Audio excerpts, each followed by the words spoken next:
speech, or it's even like a performance from on the show, in the sense of you're just there to watch what they're doing and listen to what they're doing, but it's not a teaching kind of thing where there's accountability or questions. What are you saying, Kevin?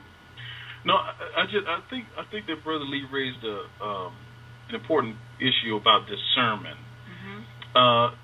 The sermon is a modern is not even really a biblical exercise, to be honest with you. We're going to talk about that on Friday. When you think about it now Timothy makes reference to Paul gives Timothy, he talks to him about the importance of he's encouraging him to dedicate himself to the public reading of Scripture, right? So that's one thing, but that's very different than the modern concept of the sermon, which in we look in the Bible, we see the Sermon on the Mount. Yeah, that wasn't really a sermon. Jesus was just teaching like he always did. But somehow, we went and put this label on it, call it the Sermon on the Mount, and so I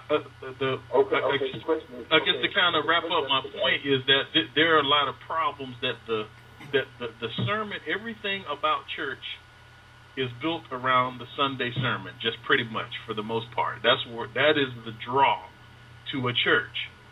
That's when you get the highest level of attendance. I mean, nobody can really dispute that. That's when the most people come to church, is to hear the sermon.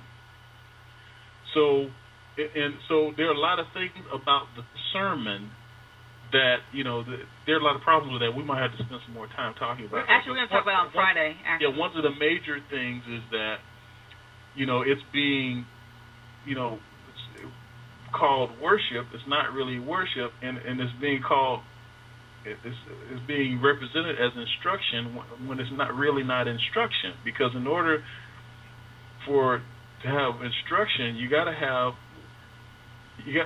an opportunity for people to verify that people are learning and understanding what you're saying.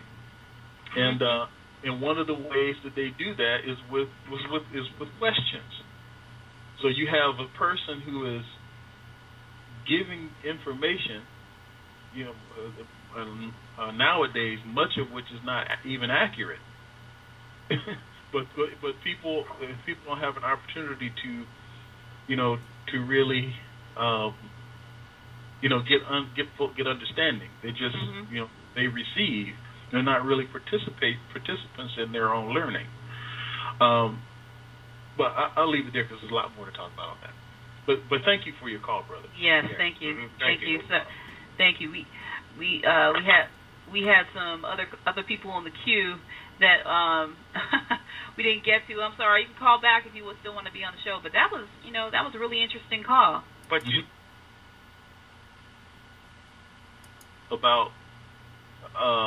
about gathering together.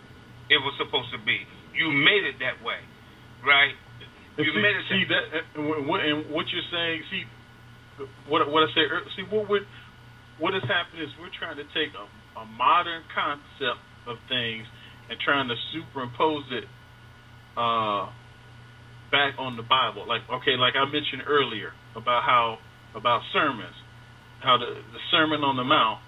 And we take that and try to impose that on Jesus, his Sermon on the Mount. Well, that wasn't a sermon. He was teaching just like he always did. He walked around, he taught. Mm-hmm. That's what he did. So there was nothing unique about when he was on the mountain. He was teaching the same way he always was, right? It's just more people. Yeah. So we're taking that, so we're making that sermon, okay? Same thing. They made that. They took that from. Hold on, Lee. No, it's fine. But let me say this. I also wanted to say that when Jesus was teaching, going back to your point, Lee, he had people asking him questions all the time. Constantly had people trying to trip him up, answering questions. And what he did answered them. He handled it. Yeah. So what I'm saying is that if the sermon, that's good. The sermon, that's good, yeah. The sermon in the modern church is not even really. It's not even really. This doesn't belong there. It's not. there's the point I was going to make. There's nothing in the Bible that resembles what the modern sermon is. That's my point. And that's the point I was going to make too.